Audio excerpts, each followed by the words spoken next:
This is Greta Thunberg for Brut.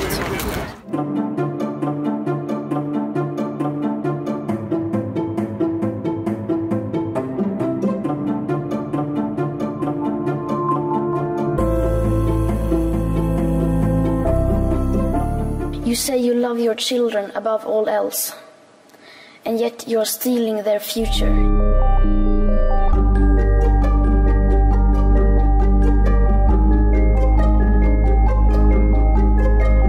The first time I heard about it was maybe when I was 8 years old, and my teachers in school told me about this, and they showed us films and pictures of starving polar bears and plastic in the ocean, and I was really affected of that. I became very sad, and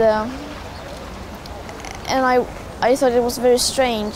I wondered why this could be, how this could be, that there was an existential crisis that would threaten our civilization and our existence, and yet that wasn't our first priority. We were focusing on other things, and we were basically not talking about it. I think the turning point in my life where I decided that I was going to do something about the climate crisis was maybe when I was 11, and then I became ill. I fell into a depression, but then I thought to myself that I can do so much good with my life instead, and this is just a waste of time to feel like this. And so then I decided to do something with my life, to try to make a difference. When I first told my parents about my idea with school striking, they weren't very fond of the idea. They said, "Isn't there anything else you can do to try to change things and to make your voice heard?" And I said, "No, I'm going to do this because I had made up my mind, and I wasn't going to let anyone tell me not to do it." Some people ask me if I'm hopeful or pessimistic or optimistic, and I say that I am realistic. I say that this is what I need to do, and this is what I have to do to be able to do that.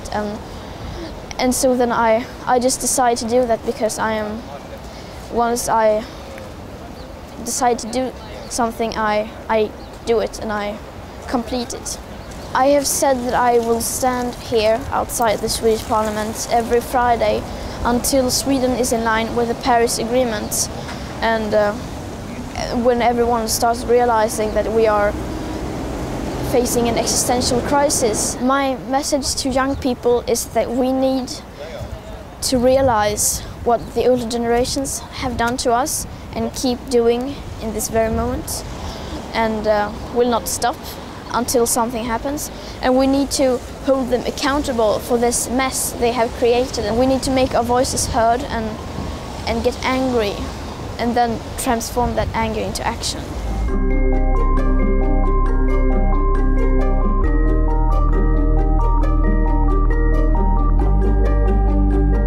Dear Mr. Macron, you need to take action now, not just talking about taking action.